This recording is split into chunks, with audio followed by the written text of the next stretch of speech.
up, y'all? It's your girl C Alexandra. Um, you are tuned in to See the Media. I'm about to go live with one of my friends and fellow PRs, Brittany Miller. I'm super excited to be talking to her today. I'm just gonna wait for some more people to join. She has sent her request over, but yes, y'all. Any artists that are on here, or any business owners or anyone like that, especially right now going through a pandemic, you definitely need to be watching this.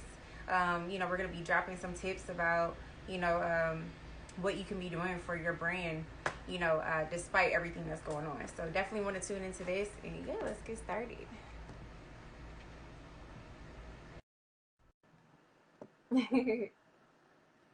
Uh-oh. Okay, so whenever Brittany's ready, just send. Okay, she just sent one over. There we go. Let's do it. Hey y'all, what's up? Thank you for tuning in. This is See the Media. Hey, Brittany, how are you? I'm good. How are you? Good. Hold on, let me make sure you can hear me. Okay, I can hear you. I am sorry. Hold on. Okay, there we go. That's why I couldn't hear. So how you doing? I'm good. How are you? Good. You looking pretty despite all the craziness. Oh, girl, please. So do you. Over there glowing. Thanks, girl. I'm wearing your sweatshirt. I see. I appreciate it so much. No problem. I got my police brutality shirt on today. Okay. Yes. Okay. Where'd you get that one from? It's a brand, an independent brand. I believe they're in Pennsylvania. Okay. Called Teary Eyes. Teary Eyes. Yeah, it's definitely, they're dope. You're gonna have to send me that or send over the link. Yes. So I'm really excited to be talking to you today. Y'all, for those who don't know, this is she's one of my fellow PRs, brand managers, and she's a serial CEO, serial entrepreneur, y'all. So she's really out here doing her thing. I'm really proud of her. I've been watching her. We've known each other for going on 3 years. Probably going on two, maybe two and a half, something like that. Yes. Yeah. And you're always working. You always girl, always moving. Gotta find. Yes. Listen, you gotta keep the ball rolling. So, another thing, you're from Philly. Can't count that part out. You're from Philly. Yes. And, I am too. So, I love you for that already. So really quick, go ahead and introduce yourself. So my name is Brittany Miller. Obviously, as she introduced me so beautifully, I am a serial CEO. I have multiple platforms. I am centered around women's empowerment and communications is big. So all of that and in that realm is how I've branched my different platforms based on those common denominators. Mm-hmm. Yes, and I love how you focus. You say you focus on women empowerment, and I can honestly say that's very true. You made Boss Lady Boulevard. Let's backtrack, right? So, what coming from Philly to Atlanta, like, what made you come here? Because I know you used to do hair. Yes. So what was that transition from being like the entrepreneur, just doing hair, and then like, you know what, I'm gonna become a PR. I'm gonna go to Atlanta. Tell us how that happened. So basically, everything came through necessity. I started doing hair because I really was just stressed out at my job. I originally had a regular 9-to-5. I had a pretty good job with benefits. And it just was the stress level for me. I was just too stressed out. My boss was trying to have me do things that I didn't morally agree with, and it just wasn't benefiting me enough. I was tired of working for someone else. I felt like if I was going to be stressed or tired or burnt out, that it was going to be for myself and my family. So initially I started doing hair just to really make money or produce income in the interim of me figuring out what really my next move was going to be. So hair was like never the move. That was never supposed to be the move. It turned into the move. Yeah, it turned into the move because, as you know, hair is a regular business. It's something that people need every 2 weeks, every 2 weeks. So that's kind of what was happening. I was servicing clients, and clients were needing to book, ahead for their follow-up appointments, and things just kept rolling. And it was almost as if, even if I wanted to do something else, it was almost as though I couldn't, because I had developed bonds with my clients. I had developed relationships with them. They had trusted me. So, it was something I became passionate about. And from there, I realized the need in womanhood, that women have a lot more in common than we like to realize most of the time. So I started a nonprofit, and through that nonprofit is where I really gained my PR experience. I, worked just trying to get the word out there about what we were doing and the mission and everything, and didn't even know that PR was a thing, or that that's what I was doing. I just really had a goal in mind, that I wanted to get this message out. I wanted more people to know. I wanted more people to meet these women. And the steps I was taking was leading me to media coverage and exposure and collaborations and all that stuff. So people saw that from the outside looking in, and just assumed, like, hey, how can you help me with my stuff? And Wow. there we go. Brittany Miller brand was born. Yes. And I mean, I'm sure it helps, you have a good personality, and of course, you touched Thank on you. no problem, but you touched on networking. So, for those who are watching, like, tell them how, like, what is your networking process? How have you gained more? Listen, when business is a lifestyle, when business is a necessity, when it feeds you, it feeds your kids, it pays your bills. Networking is survival. It's life. You do it literally with every aspect of what you do. Some people, especially if you just have like a side business, people will, target a specific networking plan, which is great for people who really are starting out or just trying to grasp the concept. But if you're really looking to take something to the next level, or to embody this image of a boss and be the controller of everything you're doing, then you have to take that mindset and turn it into a lifestyle. And you have to look for networking opportunities in every second of the day.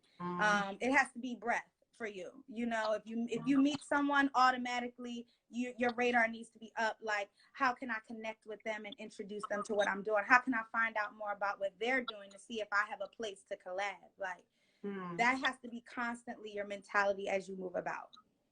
So I know I struggled with this, kind of being a young entrepreneur myself. How do you maintain those genuine relationships? Because, I've met a lot of people in the industry, and of course, we all want to work and collaborate together, but how do you come off genuine, or how do you maintain those relationships, especially during a time like this? You know what I'm saying? So first and foremost, I would say, just really, before you reach out to anyone, work on your system.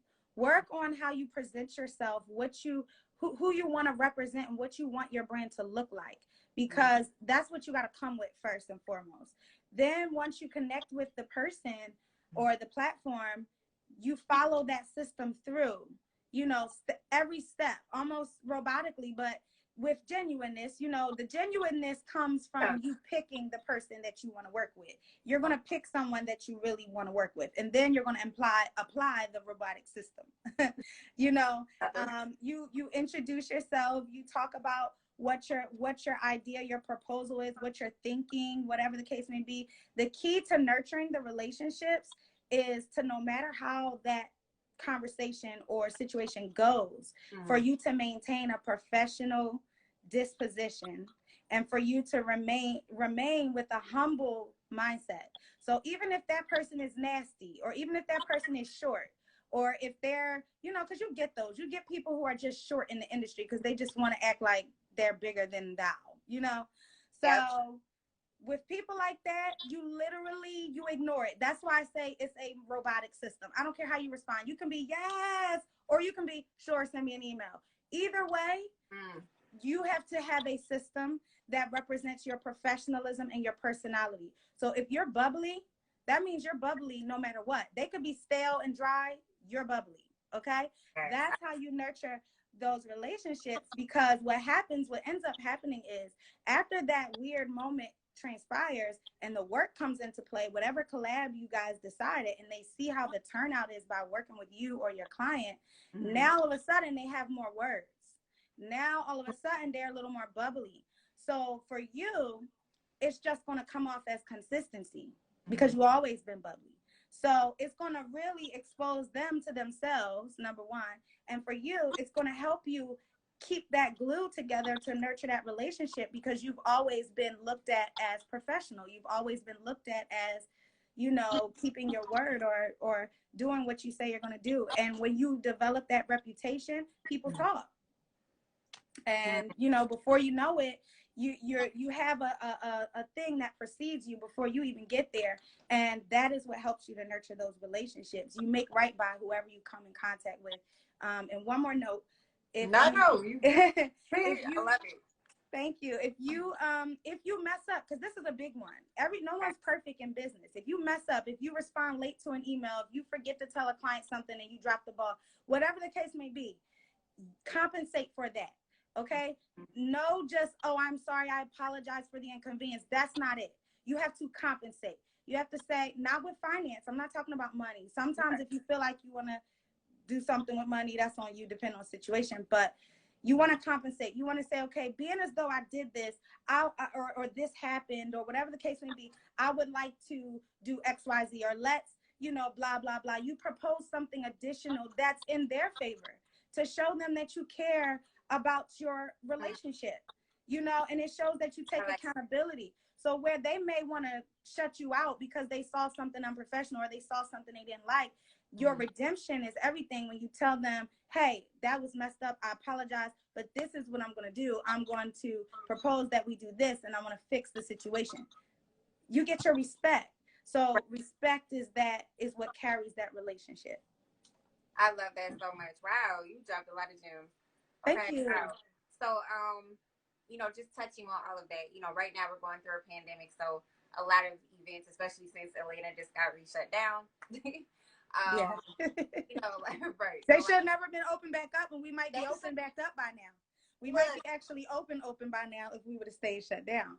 But, you know, let me sip my wine. So go ahead and let's talk about it, because what did go wrong with that? You know, because, you know, I think sometimes publicists are just in the entertainment industry, but, you know, all public figures have publicists or spokesperson or you know, so what do you think went wrong with that from a PR? Donald Trump. I mean, 2 words. He went wrong with that. He's at the top of the totem pole. So, you know, they have an agenda, and at the end of the day, you know, we have groups of people who know their agenda. We have groups of people who are on to the agenda. We have other groups of people who are clueless of the agenda. Regardless, there's an agenda. And there's some powerful people behind the agenda, and they're rolling it out. And whatever we decide to do, they have, you know, you gotta figure these people have plan B's, plan C's, plan D's, plan F's, plan Z's. So, you know, when it comes to Atlanta, we are a heavily colored and Black location. Yes. Therefore, we're going to be a target. It makes sense. I mean, we're going to be a target. That's just kind of how it is. And I think common sense of the average person who has never touched politics could see that if the numbers are climbing, that doesn't make sense to open up. But, you know, when there's people of power and control, then that's the kind of things that happen. The key is just obviously for what's going on right now is people to just continue to put forth with action.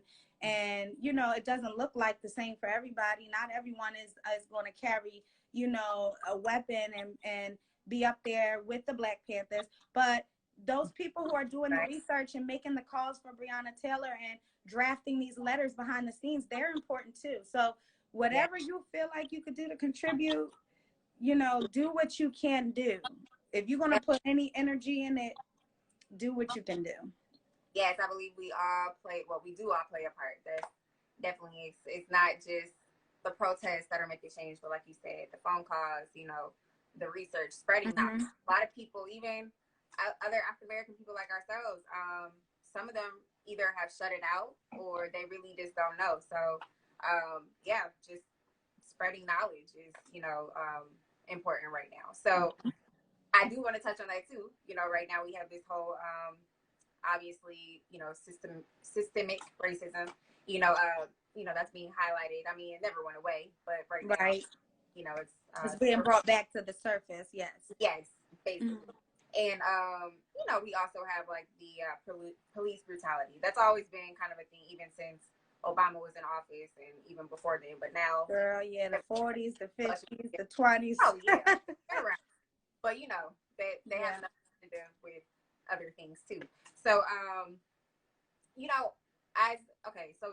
we saw a lot of influencers, right in the heat of the moment when all the protests were happening, like right, when George Floyd and Breonna Taylor, a lot of people were out protesting, and there's still a lot of protests going on. Of course, right now the media is focusing back on coronavirus, but I saw a lot of people trying to cancel, the influencers or certain celebrities.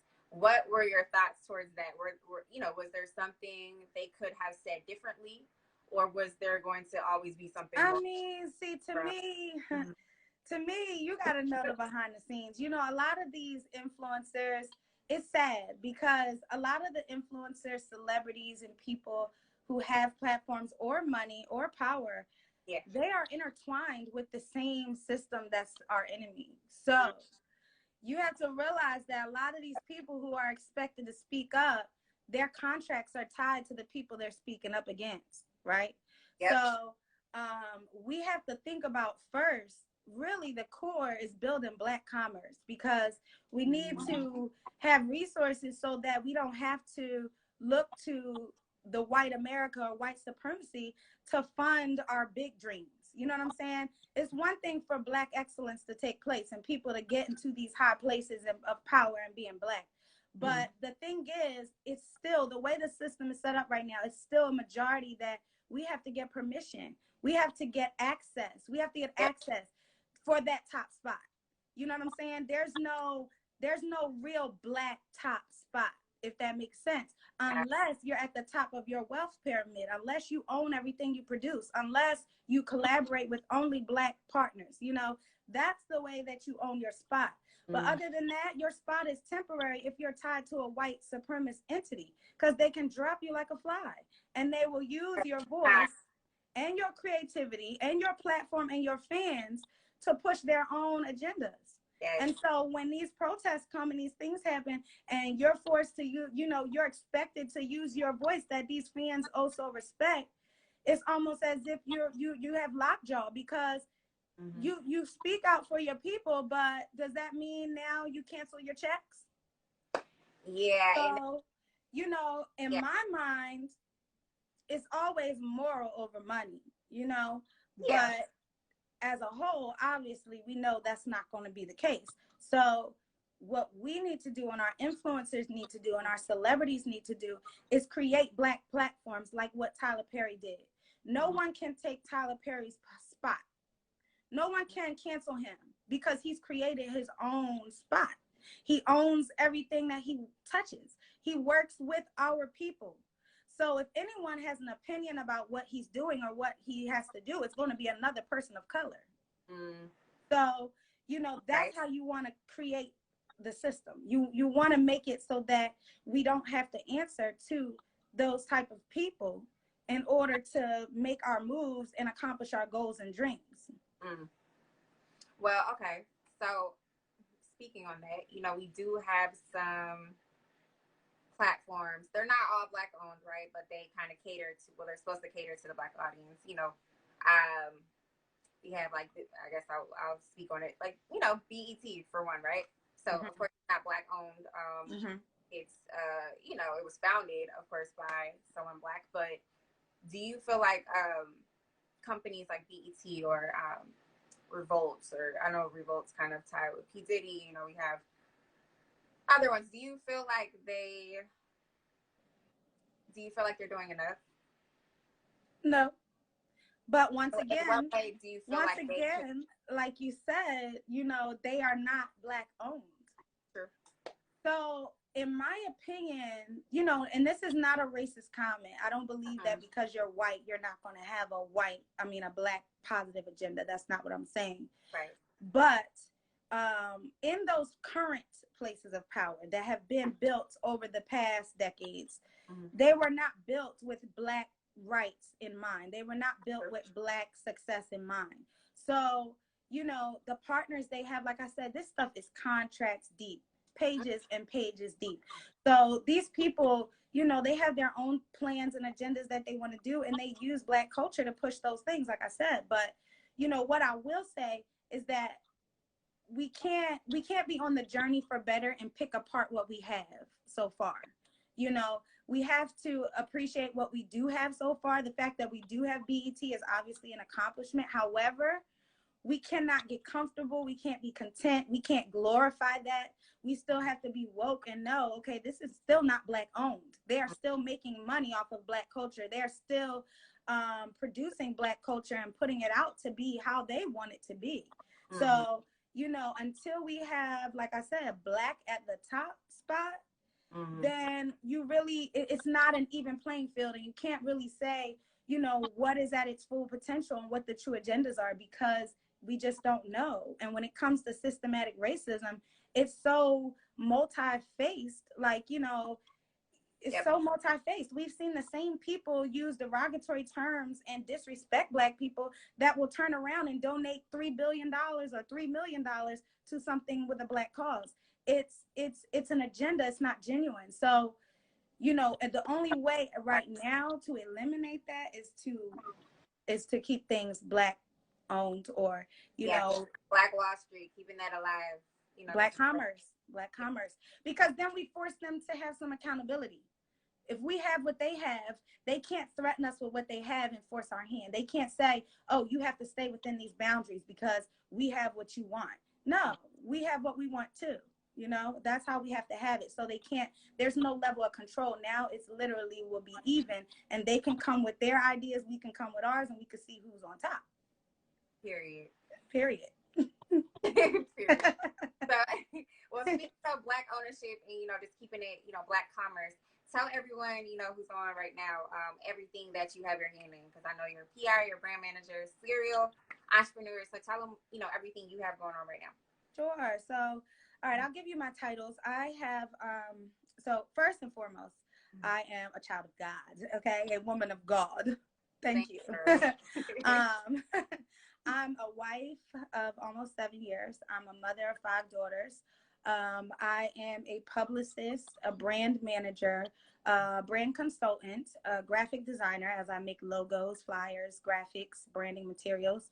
I'm an editor, journalist, as I write for Sheen Magazine. I've written for other magazines as well, Atlanta Magazine.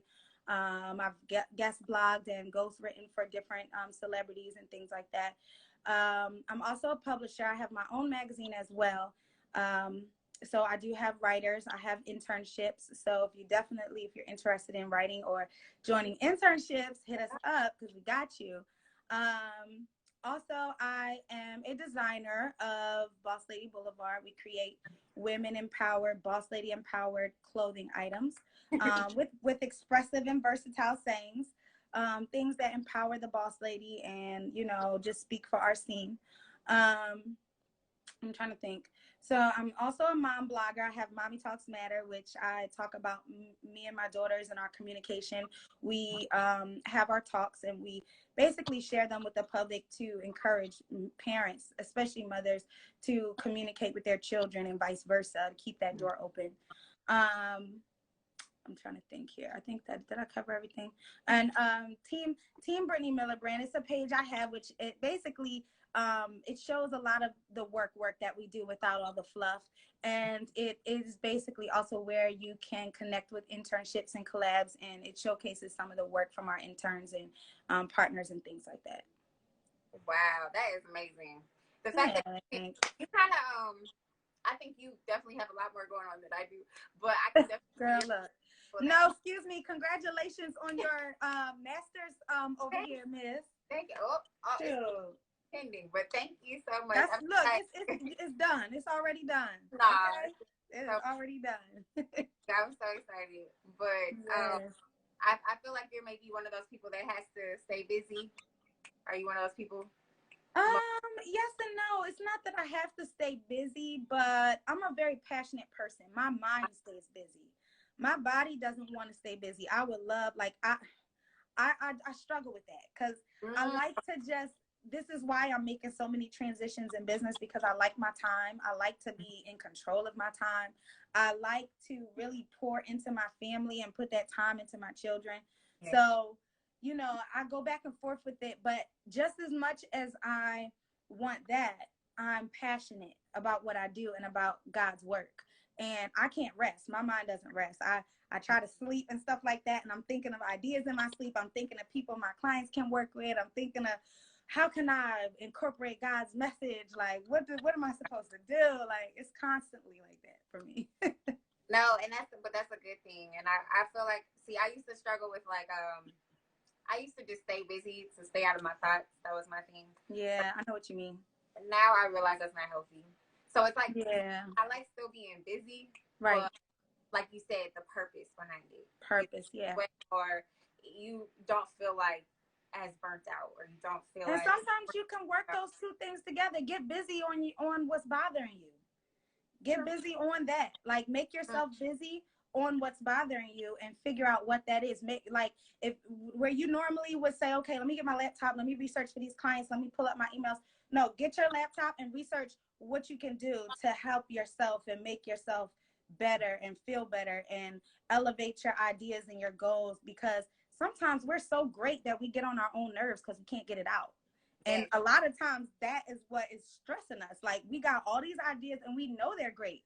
We Mm, know they're great, but we get frustrated because we may not know how to manifest them or what the next step is, but we mm, use a lot of energy worrying about not knowing instead of taking that energy to just go full throttle, just do it. mm. Just dive into it. You know what I'm saying? Yes. So two things I want to definitely, just touch on before we close out. But Yeah. really, I know you say you have a team, right? And Mm-hmm. I know as a young entrepreneur, I'm learning that having a team is way more efficient than trying to do everything yourself. Yes, So for very much everyone, so. yes, everyone who's watching, just give them some pointers of how you built your team and, just, why it's important to have a team, For sure. So first and foremost, I would say there's a few ways you can build a team or begin to build a team. I've had a few different teams. Okay. And I will say that you will, if you're passionate about what you do and it's your baby, you will likely go through a few groups of people, because it's very rare that you hit on the first try. And it's also rare that you're going to be satisfied with something that's not good for your business. So, with those two put together, it's likely that you're going to go through a few people, and that's okay, because you learn through that. You learn what to expect. You learn how to present your expectations, how to present and set up your guidelines. Also, how to show up for your interns or your team, because it's not always about what they can do for you. You want them to feel like they want to work with your brand. You don't want them to feel like they're just worker bees. That's not how you want it to be. So with me, how I established my team, first I had the first team I had was with my nonprofit, and that formed because I had a friend who was really good at what she did, and I was really good at what I did, and we just decided to work together. And she kind of merged into my platform because she knew what I had was good and what was going good, and she knew what she could bring to the table, and we kind of just partnered. Um, it did fall through. It did not end up being the permanent situation. However, it was an amazing partnership while we had it. We did so many great things, but I've learned a lot through it. And then my second team I built was my writers, which I do still have for Woman to Woman Talk. And with that, it's just more so, you have to know what you want and what you need, and you have to know what those people want and need. So for me, I needed writers. I needed people who wanted to produce articles and content. And I know that writers need a platform. They need experience. So what you do is you take the things that the people you want to work with need, and you package them together in a proposal. Everything is about a proposal. You put it together and you say, hey, this is what I think we can do. I know that you would love to have more exposure and experience, and I know I really need writers. So how about I share my platform with you and you share your gifts with me and we both win. It's about how you present it. You know, you present things as a mutually beneficial agreement. And that's how you initially start off with a team. For now, with Brittany Miller brand, it went a little differently because I have an internship program. And with that, I know there's plenty of platforms or organizations that have interns already set up and you can sign up and all that. But there's a lot of red tape with that. If you're not, you know, an established business with an EIN number and a, you know, certain qualifications where so you can give those interns certain qualifications they need, then, you know, it may or may not be a good fit. So to bypass all of that, because I have very specific needs and I have broad, you know, broad things to offer, I created my own. I drafted my own internship program, and basically, it does require sacrifice. I had to take a chunk of my time and offer to teach people the game. I had to teach people what I know. I had to be willing to open up my books and say, these are the programs I use. This is the platform I work on. This is my strategy. Here's one of my pitch templates. Here's something you can use. You know, and that right there is why a lot of people don't have a team, because they're not confident enough to do that. And the way, you know, the way that you get confident to do that is to really know your craft, because no matter how many people can take your template, that's great. You could take my template and send it out to 1,000 people, but you're not me and you can't nurture the conversation the way I do. You can't select the right people to send it to the way I do. You know, there's different strategies behind everything. And if you worry all the time about giving up your sauce, then guess what? You're going to be the only one at that table eating that sauce. Ooh. So, honey. Yes. That was a bar. Yes. And so just to sum it up, like once you have a team in place that you're technically not paying and they're just kind of working for experience or for what you have to offer, whether that's knowledge or wisdom or whatever. Yeah. Once you have a good system in place, you strategize on really how best you can use them and where you can place them, where it'll give you some real tangible value. And at that point, you can see growth in your business. And then you can take that and actually pay people and hire them. And it turns into a real lucrative business, because now it's deeper than passion. It's now it has become a business. It has become a functional system where people are receiving income. So, you know, you work it slowly, but before you do any of that, you need to know how to manage and work every position of your own business before you can think about telling somebody else what you need them to do. Wow. So I love how you said everything is a proposal. Yeah. Thank you. And I love how you said you need to know what you want, or I guess you need to know your goals or what you want done before you can lead other people to hit those goals. That makes complete sense. Yeah, and I feel like a lot of people, they don't, you know, they struggle because it's like they don't really know. I know I struggled from it when first starting out. I did too. I was ready. I did too. And I promise y'all, let me tell y'all something, okay? I've never been to school for hair. I've never been to school for design. I've never been to school for business. I've never been to school for any of this, okay? No one taught me none of this. I became a mom at 16. I didn't have no silver spoon or no privileged parents, none of that for me to learn this stuff. I literally learned what I know by putting myself out there before I was ready. That's the only way you're going to do it, is if you go out there before you're ready. You have to mess up so you can learn. And it's all intentional, because all of us have had mistakes, but we all haven't learned from them. So that's the part, is you have to make sure you learn from those mistakes and you do your research and you come back 10 times harder. That's why a lot of times people have seen my platform grow. And in the beginning, people were like, what is she doing? I thought she was doing hair. Now she's a PR. Now people are like, she got Boss Lady Boulevard. What is she doing?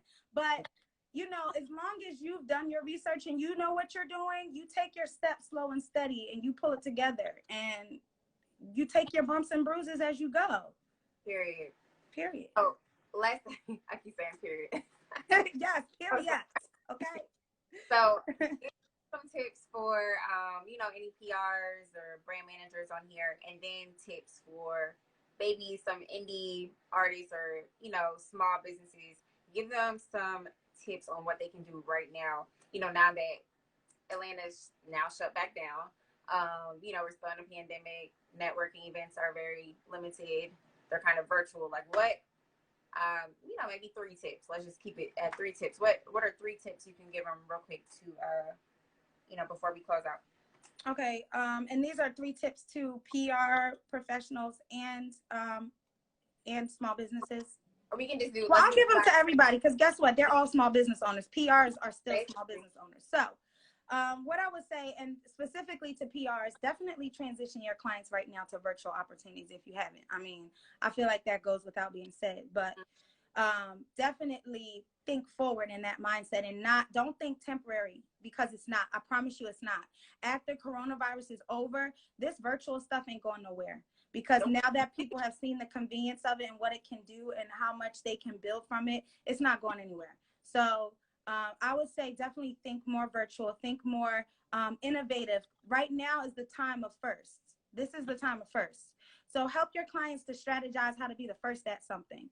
Figure out what they do every day and help them to figure out what they can be the first of. Because first of all, if you don't know, now you know. If you pitch a first to a platform, a media platform, the chances of you getting featured is a lot higher.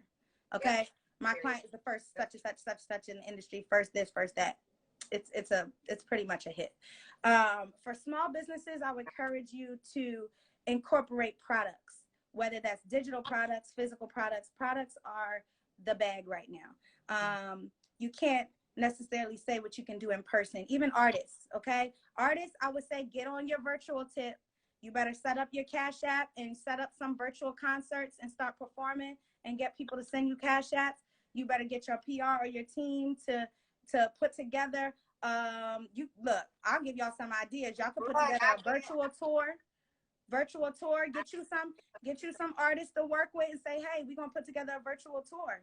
Okay, put some dates and some times together and get on your lives and start working. You know, right now it's all about creativity. It's about creating something that's never been created or making a lane that's never been made. All the old stuff is tired and overused. Yep. You know, everybody's fighting for the same spot, same hashtags. Start some new stuff, okay? Thank you. That's my advice. Be an innovator. Yes, be a leader, be an innovator. No one can tell you how to do something that's never been done. You can mess up. Who won't tell you how to do it? Nobody. You can mess up doing something for the first time. That's true. And nobody can tell you wrong. Exactly. When you show me when you did it, then you can tell me how I'm supposed to do it. Yes.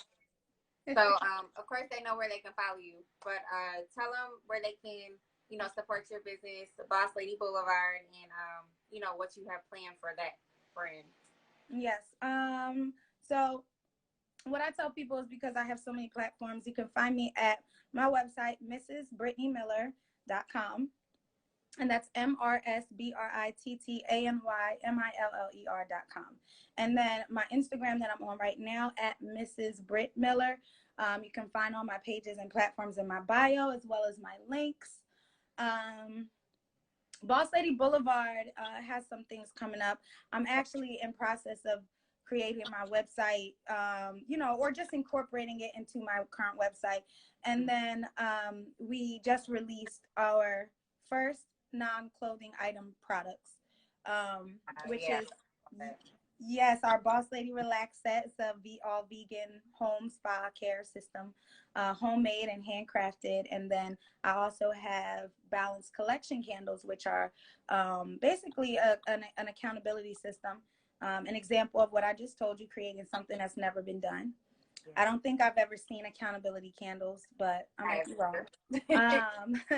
So yeah, definitely check us out. And if you have events or things going on, Boss Lady Boulevard shares events for free every day, all day. I don't care if you send me the event every day. I'll put it in my story every day. So I've been telling people, but you know, reading is fundamental. I'm so done with you. You are definitely from Philly. Yes, honey. You know how we do. You know how we do now. But it's been a pleasure talking to you as always. Yes, thank you so much for joining me today. And yeah, y'all go follow her and support her. And likewise. Thank you so much. You were one of the first people to support me when I came out here, so I appreciate you. You supported me too, so we got this business relationship. Reciprocal. That's how it works. Yes, girl. All right. Nice. Thank you. Have a good one. You too. Bye-bye.